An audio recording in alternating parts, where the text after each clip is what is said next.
Za Zdravkom Mamićem izdan je uhidbeni nalog nakon što mu je na Županijskom sudu u Osijeku izrečena nepravomoćna presuda i kazna od 6,5 godina zatvora.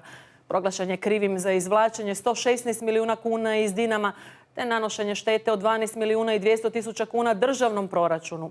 Kazne zatvora izrečene su i njegovu bratu Zoranu, bivšem direktoru kluba Damiru Vrbanoviću te porezniku Milanu Pernaru. Četvorica okrivljenih nisu bila na izricanju presude koje je trajalo malo više od sata.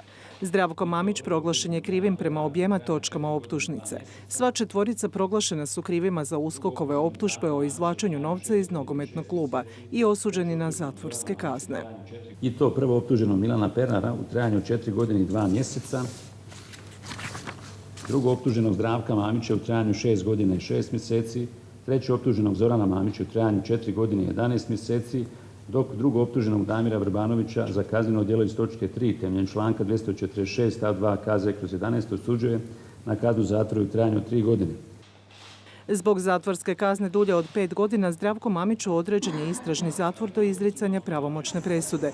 Sud je utvrdio da ni Dejan Lovren ni Luka Modrić nisu imali pravo na transfernu odštetu i to jedan zbog antedatiranog, a drugi zbog fiktivnog aneksa ugovora. USKOK presudom tek umjereno zadovoljan. Smatram da su iste u ovom trenutku preblage, pogotovo uzimajući činjenicu da sud nije našao niti jednu otegotnu okolnost na strani niti jednog okrivljenika. Odvjetnik Zdravka Mamića Veljko Miljević nezadovoljan presudom i danas je istaknuo da je ona zbog neovlaštenog tužitelja nezakonita. I pred 2 dana sam glavnom državnom odvjetniku Republike Hrvatske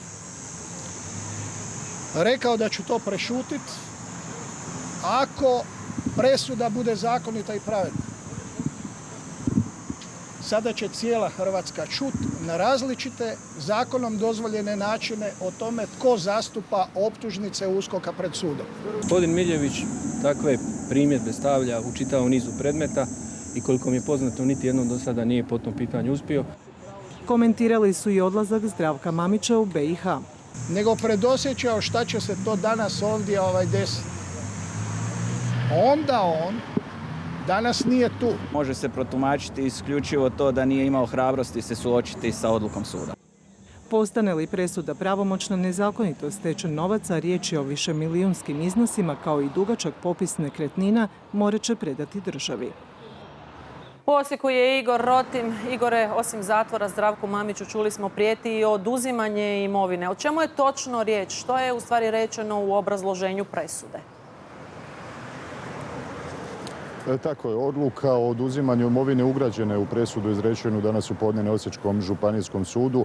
Prema njoj poreznik Milan Pernar mora vratiti više od 2 milijuna kuna. Tu se govori o kući njegove bivše supruge, osobnom automobilu Volkswagen EOS. Zoran Mamić dužan je preko 25, gotovo 26 milijuna kuna, a Zdravko Mamić više od 52 milijuna kuna. Tu govorimo o 2 stana na Cvjetnom trgu u Zagrebu, o 2 šume, o brodu, o 2 osobna automobila, jedan marke Bentley, jedan marke Audi. Ova odluka stupit će na snagu 15 dana nakon donošenja pravomoćne presude. Prva dvojica pravomoćnu presudu, odnosno žalbu koja će biti podnijeta uskoro Vrhovnom sudu, čekat će na slobodi. Znamo da Zdravko Mamić je presudu dočekao u Bosni i Hercegovini. Znamo da odnedavno ima bosansko-hercegovačko dvojno državljanstvo. Znamo također, imamo već iskustva s ovakvim slučajevima da Bosna i Hercegovina ne izručuje njihove državljane. U svakom slučaju Zdravko Mamić poslao je vrlo oštre poruke onima koji su presudu donijeli danas u Osijeku. Poslušajmo.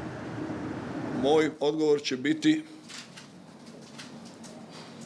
oružje koje do sad nikad nije zabilježeno na prostorima niti Hrvatske, niti Bosne i Hercegovine. Naravno, ne mislim na oružje kojim se puca ili ubija, nego civilizirano oružje i ne bih htio biti u koži ljudi koji su ovo sve napakirali i na kraju i presudili. Ovako drsko presuditi čovjeka nevinoga, ti monstrumi neće od danas mirno spavati, a ja ću si uzeti predah, dovoljan predah da kvalitetno uzvratim da oni završe tamo gdje im je mjesto. Očekivano, presuda je izazvala mnoge reakcije u nogometnoj, ali i široj javnosti. Navijače, članove udruge Dinamo, to smo mi, osuđujuća presuda nije iznenadila. Nije na nama da budemo zadovoljni, ne, mislim, presuda je tu, znači ime Republike Hrvatske, znači neko je štetio sve nas. Znači i članove kluba, znači i građane i Republiku. Svi osuđeni moraju se isključiti iz kluba, poručuju iz udruge. Sada je, kažu, vrijeme za promjenu statuta i raspisivanje izbora za novu upravu. Ti ljudi su do prije tjedan dana zastupali Dinamo i pregovarali o transferima igrača i vjerujemo da je velika većina djece iz Dinamove škole nogometa već danas opterećena građanskim ugovorima. S druge strane, Dinamo priopćenje počinje riječima "šokirani smo". Vjerujući u nevinost svojih kolega, daju im punu podršku. Ogorčeni smo činjenicom da je sudsko vijeće podleglo pritiscima i donijelo presudu koja se ne temelji na provedenim dokazima i utvrđenom meritumu stvari, nego je očigledno posljedica materijalnih i procesnih pogrešaka koji nisu zabilježeni u dosadašnjoj sudskoj praksi. HNS 8 dana prije svjetskog prvenstva nema komentara na presudu. Hrvatski nogometni savez neće komentirati nepravomoćnu presudu Županijskog suda u Osijeku. Savez će ovaj pravosudni slučaj službeno komentirati po pravomoćnosti presude. A do pravomoćnosti presude treba odigrati još jedno poluvrijeme.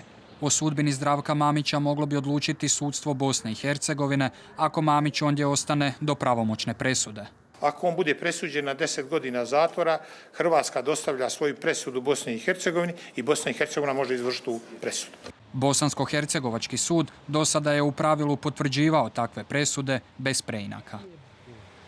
Ispred sjedišta nogometnog kluba Dinamo je naša Kristina Pešić. Kristina, čuli smo, izdan je uhidbeni nalog, no s obzirom na to da Zdravko Mamić nije u Hrvatskoj, kakva je sada procedura u vezi s njegovim odlaskom u zatvor? Pa kao prvo, bivši izvršni predsjednik Dinama mogao je bez problema preko granice zato što je sud koji mu je ukinuo istražni zatvor nije odredio kao mjeru opreza oduzimanje putnih isprava i nije odredio zabranu napuštanja mjesta boravišta. Uz to nije ovo prvi puta da je Zdravko Mamić otišao u Bosnu i Hercegovinu i bio je tamo i prošlo ljeto kada su mu dvojica napadača pucala u nogu.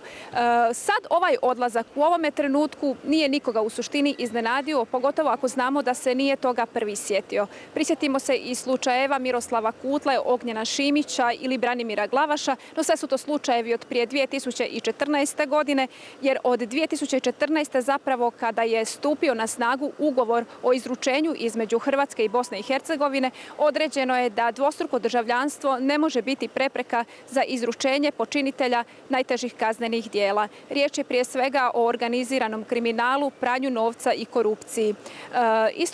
Isto tako treba u ovom slučaju reći da se izručenje može tražiti i zbog kaznenog progona i zbog pravomoćnog odsluženja zatvorske kazne. Procedura je takva da nadležni sud, u ovom slučaju Županijski sud u Osijeku, svoj zahtjev dostavlja našem Ministarstvu pravosuđa, onda oni dalje prosljeđuju Ministarstvu pravde Bosne i Hercegovine i onda tamo konačnu odluku donosi nadležni sud.